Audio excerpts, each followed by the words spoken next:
咁我而家咧就排緊隊咧，嘗試下咧睇下有冇得聽故事喎。咁咧就希望咧可以排到有得入啦。如果太早排咧就排晒餐死啦，同埋企餐懵啦。但係如果太遲排咧就可能冇得入喎。咁啊，我今次係希望入到啦嚇。我好彩啊，入到嚟啊！我好彩入到嚟啊！Hello, my buttons, and welcome to Uncle Taco's Imaginario. Knock, knock. Isabella. Isabella who? Isabella Necessity on a story bicycle, and that is me. I go all around the world, and wherever I go, I meet beautiful people like yourselves. I have adventures. We share stories. And then I share some of my adventures with you. I'm Isabella, a pedal-pushing storyteller. I've had great adventures, and I will tell you some right now. This story is when I was in the north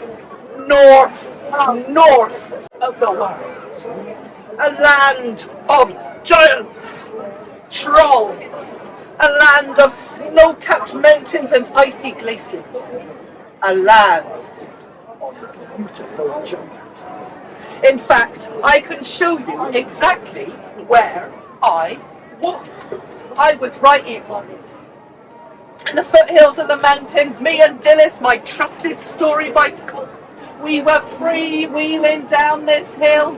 Whee! No hands! And then I was bicycling up this hill, which was much steeper than it looks, because you don't get thighs like that for nothing. Now, as you can see this castle, so I can see the castle, and I hope that someone in one of those many rooms had a kettle on for a nice cup of tea. Now, when I got a little bit closer, what you can't see, but what I could see, is that behind the castle was a garden. It was beautiful. There were tall trees whose tips touched the sky. Tiny, weeny little alpine flowers of yellow, pink, blue. But there was something strange about the garden. It looked sad. There was an air of sorrow. The branches of the trees, they hung heavy with sadness. The leaves turned upside down like an unhappy smile. Well, I could see the gardener, and I called him over and I said, "Why does this place feel so sad?" And this is what they told me. They told me that the king and the queen were not happy. And they were not happy because they had no children living in the castle, and the place was quiet. And not only that, the flowers weren't blooming. The trees would not go to full leaf, and the vegetables and crops were not growing around the land. That got me thinking. Because me, Isabella, is a lover of plants and seeds and beans, and wherever I go I am given gifts of beans and plants. And I had been given a magical bean by an old hen wife at the back of Brantage Way. And I thought, this is just the bean for the queen. This is what she needs. I can help her, I thought to myself. So I gave this magical bean to the gardener with these very strict instructions. Tell the queen to go out tonight, under the moon when it is very, very bright. Tell her to find her most favourite place in the garden. And when she is there, to dig down deep and to bury the seed and wish for the child of her dreams. And when she's done that, she must water it, of course. And she must water it with her right hand. Whatever she does, she must not water it with her left hand. And so the gardener gave the bean to the queen, and she did exactly that. She ran out, she cracked the bean under the bright moonlight, she wished, she poured it, she tucked it up like a little baby, and then she watered it with her right hand, and she watered it with her left. Now, I don't know if it was her enthusiasm for the whole project, forgetfulness or plain desperation of wanting a child, but that's what she did, and then she went up to bed. And listened to see if any magic was happening, and she couldn't see anything.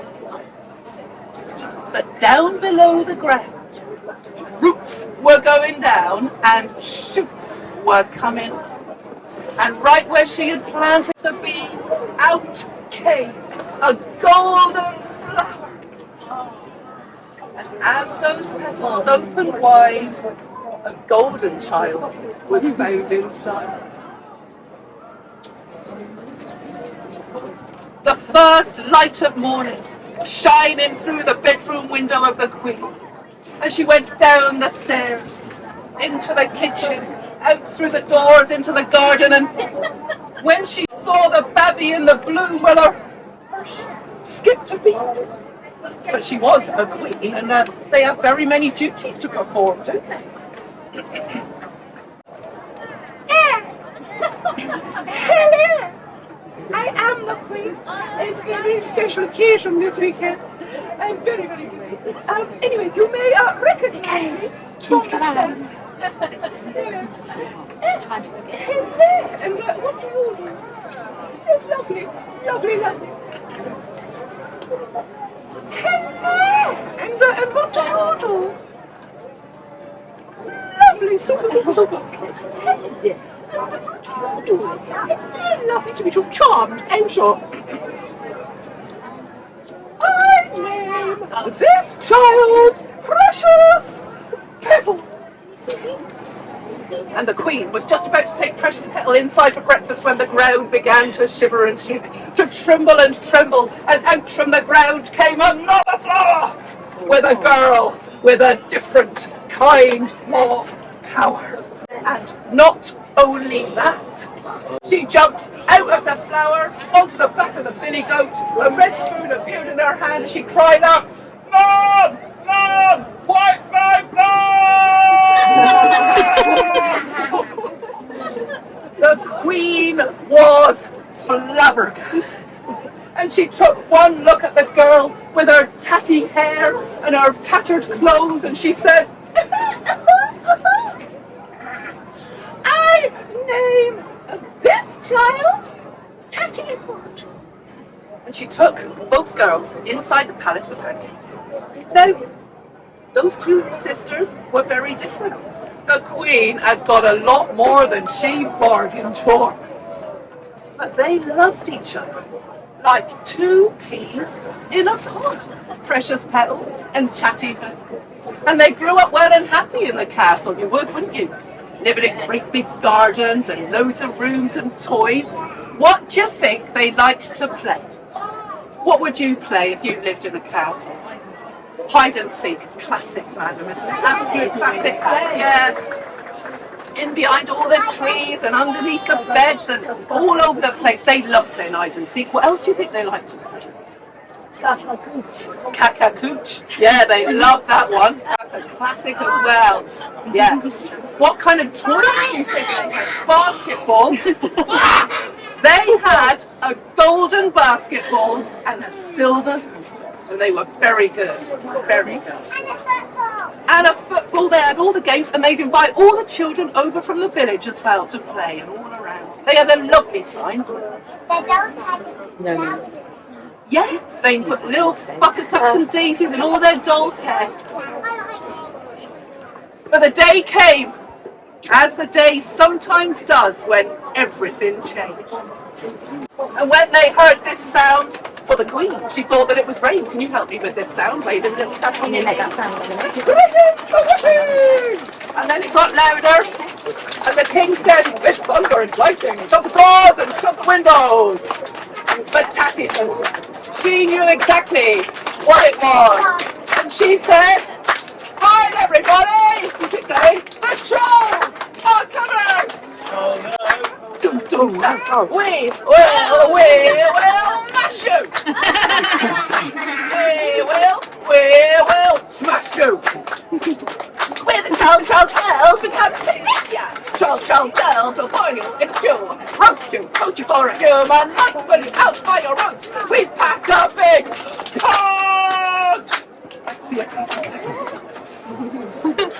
And those troll girls, those terrible turnip sisters, they ransacked the castle, smashing, bashing, crashing, ripping the heads off teddy bears and pushing the pictures off the walls. And for all that Tatty Hood ran around and around on her goat, hooving and horning, biffing and boffing with her red spoon. The trolls, they got the better of those sisters, and they stole precious petal away. Oh no. Tatty Hood, she felt torn in two. Broken-hearted she was.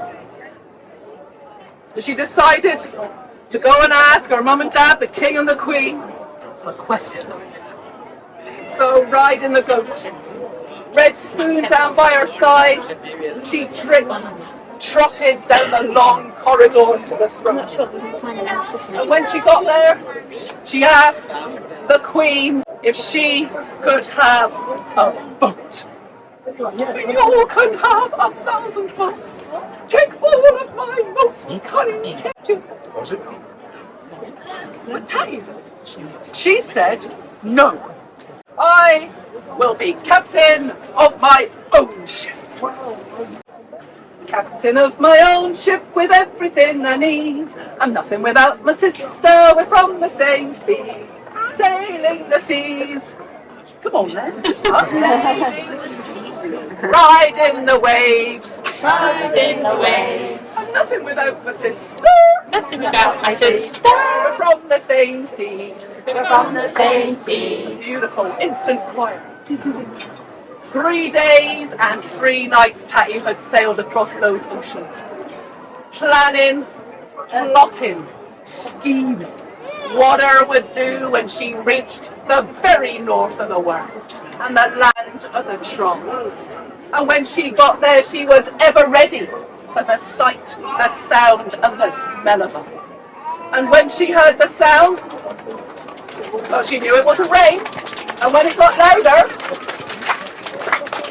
she knew exactly what it was. Oi, well, mash you! Well, smash you! We're the troll girls coming to get you. Troll girls will boil you to stew, roast you, put you for a human lunch, pull you out by your roots. We pack a big punch! This time, she was ready for it. And Tatty Hood hooved and horned them with the goat. And she biffed them, she bopped them with her red spoon. And there was a fight, a terrible fight. And she, Tatty Hood, weakened the resolve of the terrible turnip sisters. And she got Precious Petal back! Yay! It was a great day. There was jubilation. Because for all these two sisters were as different as day is to night. They loved each other like two peas in a pod. And Tatty Hood, she put Precious Petal on the back of the goat. And they went down to the boat. Captain of my own ship with everything I need. I save my precious sister, we're from the same sea. Sailing the seas, Sailing the seas. riding the waves. Riding the waves. I save my precious sister, Save my precious sister. we're from the same sea. We're from the same seas. Oh, 3 days, 3 nights, they sailed back, sharing their secrets, swapping their stories, until they reached the land of their blooming and their blossoming. And when they were there, they saw that the trees were in flower again, that the leaves on those trees were as green as the best spring day, and the crops were growing, and everything was well. And they welcomed back by the open arms of their mum and dad, the king and the queen. And that's where they grew up. From young girls to be young women, and they always were very different. Precious Petal, she loved nothing more than to stay at home and do the gardening. But Tatty, she had the spirit of adventure inside of her. And at the next opportunity, she sailed away.